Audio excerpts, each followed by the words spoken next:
Wonderful. So, all right, then. So, as we discussed, the last section for that on calculus, and hello, Joe. How are you? How are you? How's everything?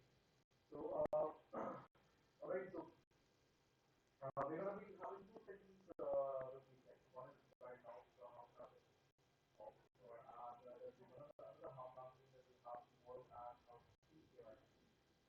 Yeah, and both of these sessions are going to be covering is some parameters, also planning, or planning for your exam or any other exam, in fact. But I'm just trying to customize it more for you for the exam. Okay, so there are going to be two parts of this. So there will be the way they're going to go about this is the first list of grades. Okay, I'm trying to structure the whole scenario of approaching a parameter, like how you go about what can you do, what can you what you do in the for the parameter, and what kind of approach you can have. But very define that very kind of process that you can remember so you can use it in the exam. That's one. And muffled voice lesson and audio which is not audible. If you can just just one thing. Uh, Wait a second. Is it any better now? You can't hear me at all. Okay, let me just give it one second.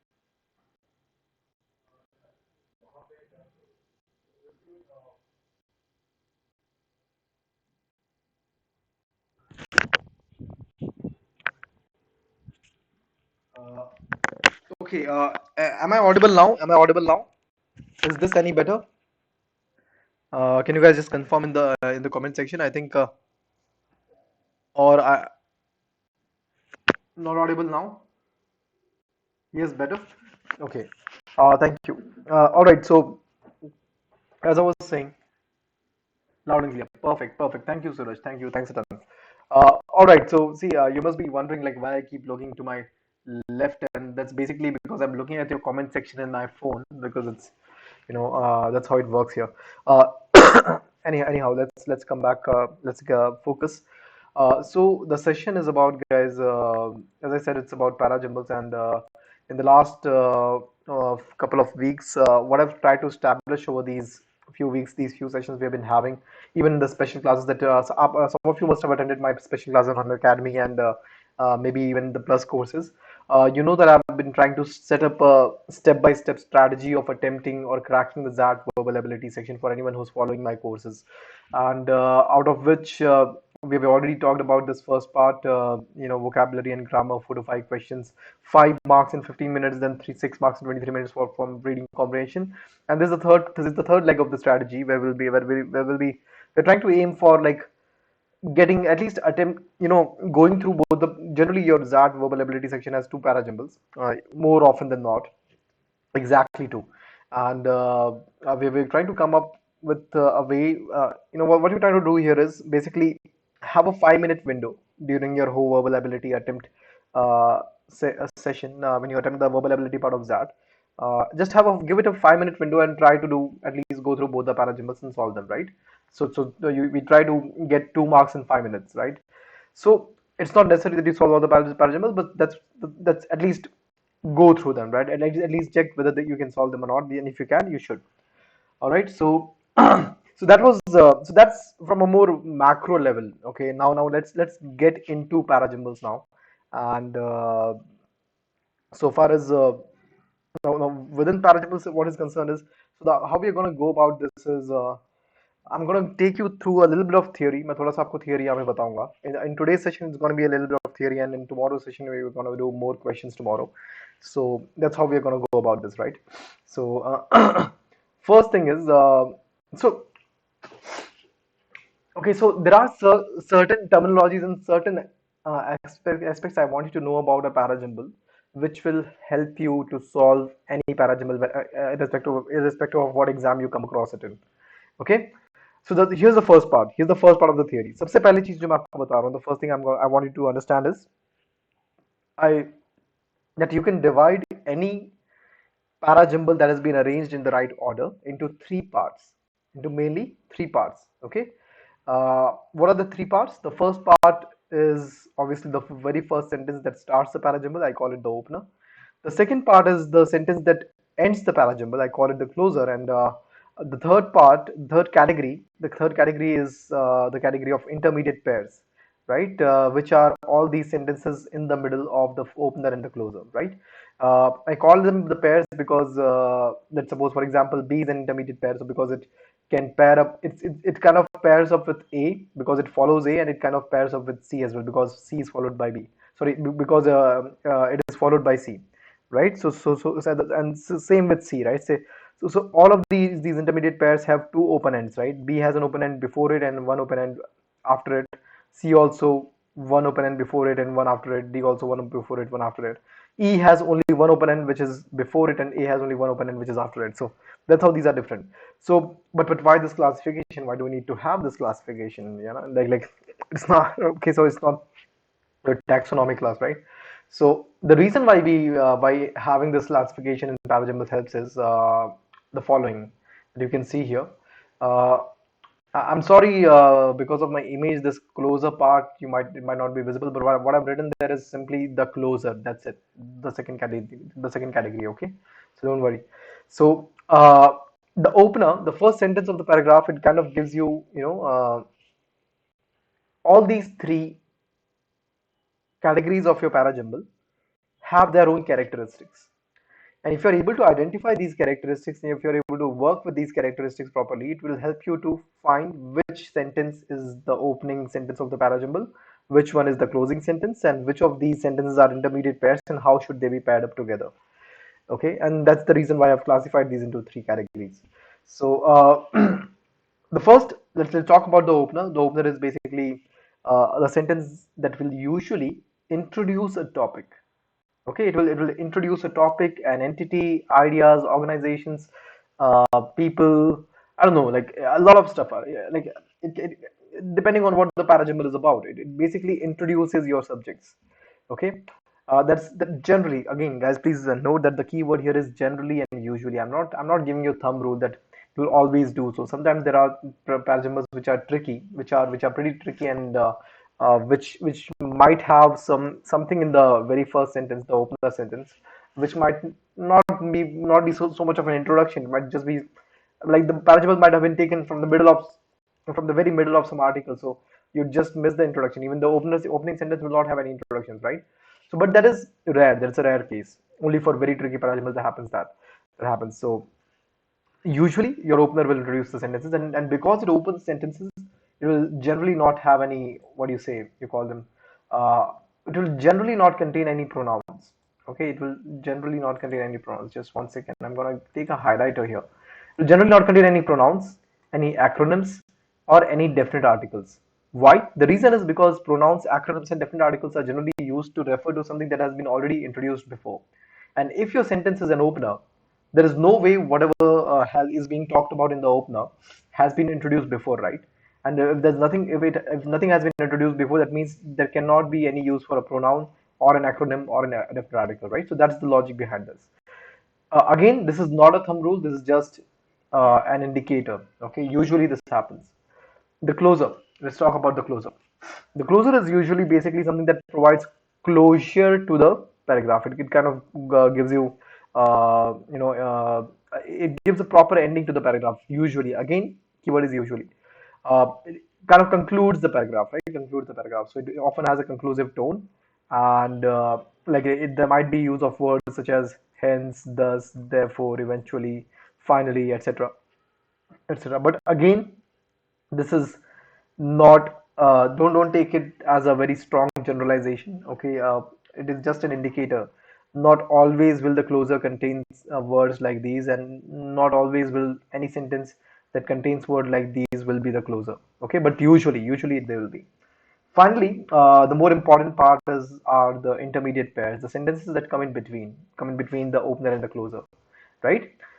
I consider these to be the VVIPs of Para-Jumbles, right? Because these are the sentences that actually help you because they have two open ends and hence there is better possibility of more chances of they provide for more opportunity to connect them with other sentences because they have two open ends, right? And the clues that you can use to connect these intermediate pairs could be chronological clues, could be pronouns, could be articles, conjunctions, abbreviations, etc. Okay. Now another a small set of terminology that I would want you guys to know. I would want you guys to know when it comes to intermediate pairs is the terminology of strong pairs and slack pairs. Okay, and then we're going to go spend a little more time on this and discuss it in slight more detail. Okay, so see, guys, a strong pair is basically see.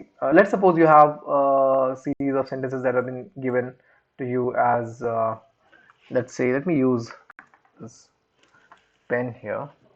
Okay, let's suppose you have been given a series of sentences that says like A, B, C, D, and E, and you kind of find some pronoun in B and which you think refers back to a noun in C, and you think that CB would probably make a CB should probably come together so that B comes after C because the pronoun in B refers to C, right? And you think that and you're kind of you're really sure that B has to come after C and there cannot be any other sentence even in between.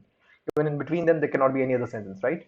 So in that case, you can call your pair of CB as a strong pair.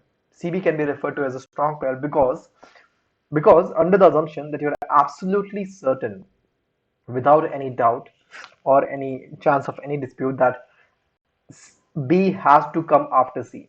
Okay, it cannot like there cannot even be a single sentence in between. It cannot even be the other way around. It has to come. B has to come right after C. Okay, you're pretty certain about it. So in that case, you're going to call CB a strong pair. Okay, so let's suppose. I've given you an example here as well. So suppose you have where are we? Huh. Suppose you have sentences A and B that make a strong pair AB. This means that we are absolutely certain. If you say that sentences A and B make a strong pair AB, that means you are absolutely certain that no other sentence can be interjected between A and B, and B shall follow immediately after A. Right? That's your strong pair. Now let's try to understand what is a slack pair. Okay, what is a slack pair? So okay. A slack pair, guys, on the other hand, let's suppose you think that let me use a different thing. This thing doesn't seem to be very visible. Uh, just a second, guys. I'll Yeah, I think blue will be better. So, all right. Let's suppose you come across out of this lineup of sentences, you think that okay, D should probably come before E, right? You think that D should probably come before E. Okay.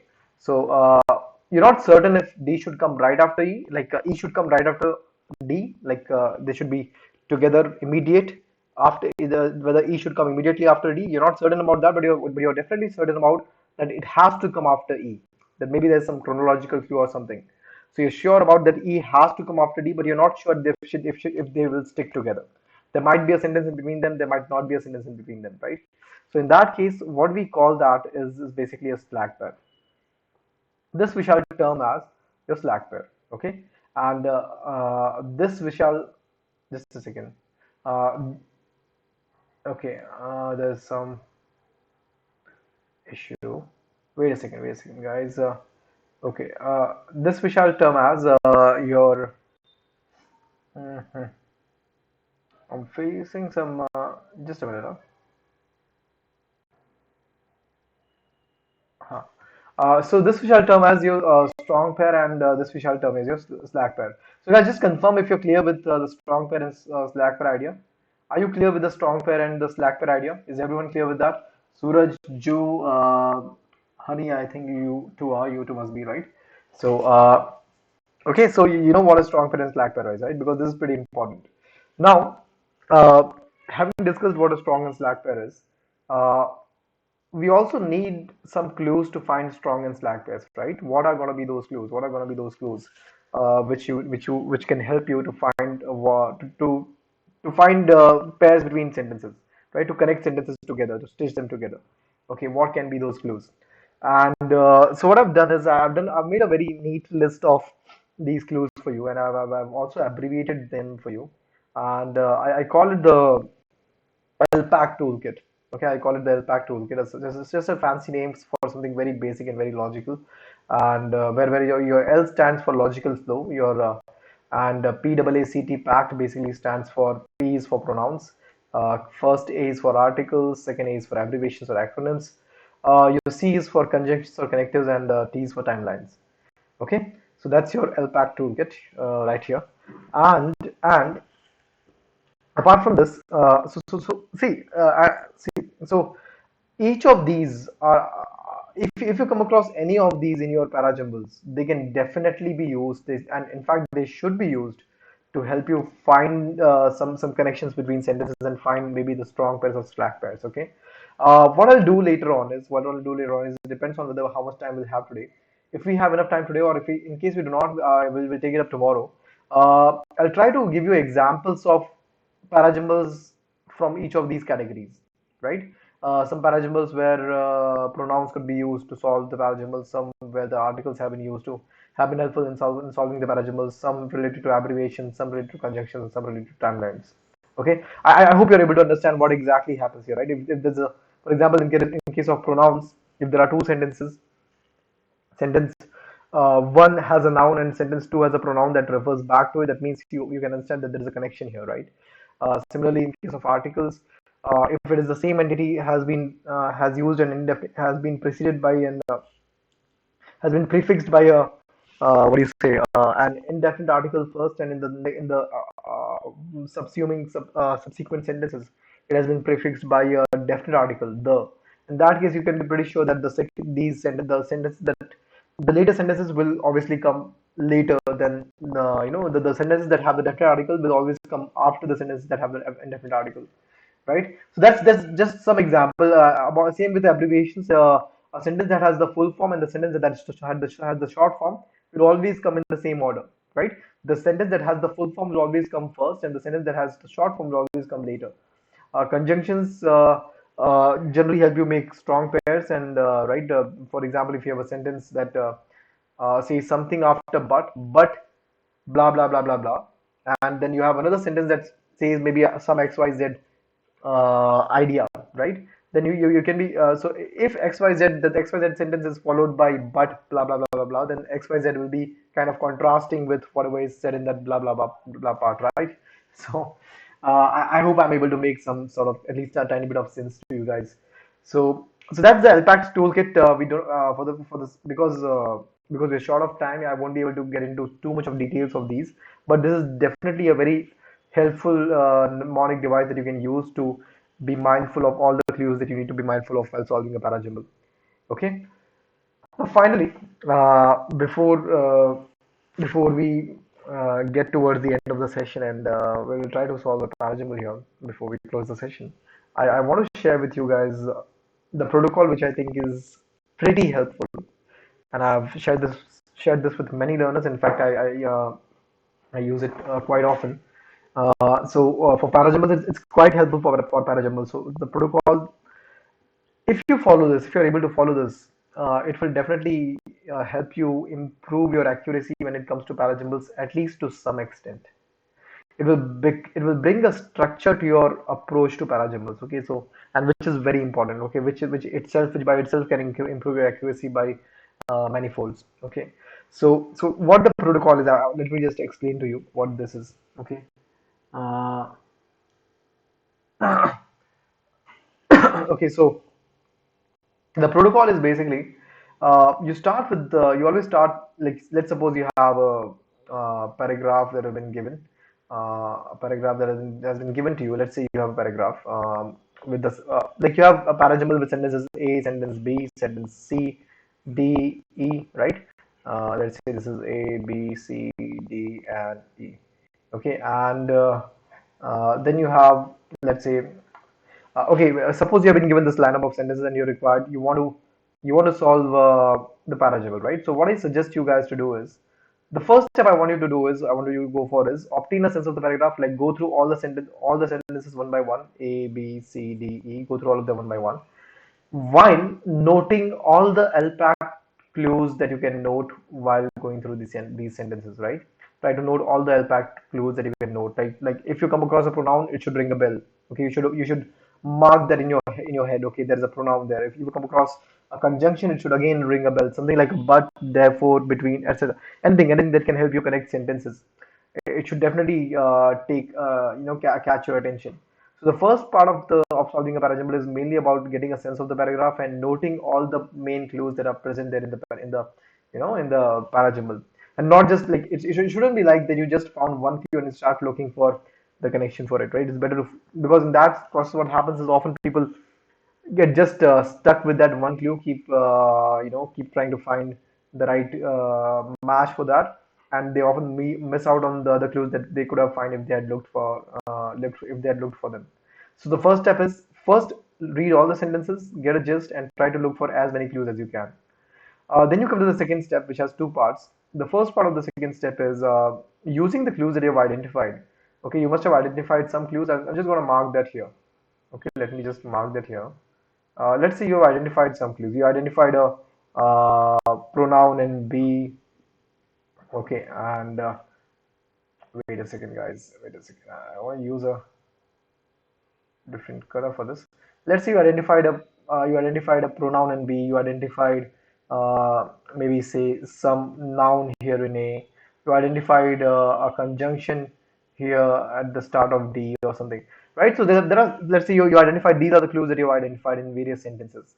Okay, now in the second part, in the first part of the second step, what you're supposed to do is, okay, my bad. What you're supposed to do here is, using these clues that you've identified, the clue here, clue here, clue here, clue here, all these clues, you're supposed to form strong and slack pairs. Okay, you're supposed to form strong and slack pairs. For example, let me give you an example. For example, let's say, uh, yeah, you think that this pronoun in B refers back to A, definitely refers back to A. So, right, so that means, and you're sure that they will come together. There's nothing, no other sentence that can come in between them. That means AB will make up your strong pair. AB will make up a strong pair, right? Then again, if you think that D is one sentence that should definitely come before any other sentence in the whole paragraph, should be the opener. In that case, you'll write D here, right? You write D here. You don't know if there will be anything between D and A and B, but there may or may not be. That's why I put dots here, right? And so on and so forth. You keep, and let's say you also find out that let's say E should definitely come after A and B. You're sure that E should definitely come after A and B. So you write that here. You consider it as a slack pair. You're not sure about C. So you have to find whether C will fit in here, whether C will fit in here, or C will fit in here, right? So this basically, guys, what you have done here is using, so we first use the clues to form strong pairs and slack pairs, right? And then using the strong pairs and slack pairs, what we essentially did there was, we first use these clues to form these strong pairs, slack pairs, etc. And as you place these strong and slack pairs in the same line, you'll eventually form the skeleton. You'll be able to form the skeleton using the strong and slack pairs. Okay. Uh, okay Gaurav बोल रहे हैं कि ये session YouTube पे पर कब upload होगा. गौरव, ये अपलोड हो जाएगा यार, अभी लाइव है तो ये अपलोड भी हो जाएगा थोड़ी देर में, right? It should be. And Shashi, your question that Unacademy, so Shashi, in some of these sessions on Unacademy, I've done it before, but I'm not sure if you guys have watched it before or not. Okay. Anyways, so first part, obtain a sense of the paragraph and mark the clues. Second part, identify strong and slack pairs using these clues. Third part, make a skeleton using these strong and slack pairs. And finally, the last part is arrive at your sequence by elimination. Right? Try to put C here, see if it fits. D, A, B, C, E. Does it make sense? Try to put C here, then see if that fits. D, C, A, B, E. Does that make sense? Or does D, A, B, E, C make sense? Okay. So sometimes you'll be required to do these trial and error methods. But guys, I'll tell you what. In most of the scenarios, in most of the cases, almost all of your para-jumbles will get solved by the time you finish step 2. If you're doing the first step correctly with proper attention, if you're able to identify all clues, if you're able to use all the clues to form all the right strong and slack pairs, there is no reason you should be required to go beyond step two. Most of your para-jumbles, almost 75 to 80% of your para-jumbles you'll be able to solve up just before step two, up until step two. Only in very rare scenarios will you have to go for some trial. Okay, so that's the protocol which I expect you guys to follow. And okay, and now it's already 9:30. What will so guys? What we'll do next is in tomorrow's session we have a session at tomorrow at 3 p.m. We'll try to take up like two or three. At least let's try to aim for at least three XAT para-jumbles, actual para-jumbles that have been asked in your XAT exam. We'll take that up and we'll solve them here in the session. Okay. So today we covered all the theory. I'll just have you revise the theory very quickly. We discussed the three parts of the para-jumble: the opener, intermediate pairs, and the closer. Right. Then we discussed the characteristics of all these three: the characteristics of an opener, the characteristics of closer, and the characteristics of intermediate pairs. We discussed what is a strong pair, what is a slack pair. We discussed both of these concepts, and then we finally closed with we also talked about the L-PAACT toolkit for para-jumbles, right? And we finally closed with the protocol that I suggest you guys to follow for solving any para-jumble. Okay, so this is your takeaway from the session, and try this out on some of the para-jumbles that you might be solving. You can solve at your home, and we'll meet again tomorrow. हम लोग कल वापस मिलेंगे. हम लोग दोपहर में मेरा सेशन होगा YouTube में 3 बजे के आसपास. You can note it down. You can and I'll be live again at around 3 p.m. tomorrow afternoon, and we'll solve some actual XAT para-jumbles tomorrow. Okay, so that's it from my side, guys. Thanks a ton for being such a patient audience. Thank you, Joe, Suraj, Honey, Sashi, Gaurav, everyone, guys. Thanks a ton. Have a restful night. Don't worry too much. You all are gonna do great, I'm sure. Okay. Thank you so much, guys. Thank you for being for such a patient audience. I'll just a second. I'm gonna end the session now. Thank you so much, guys.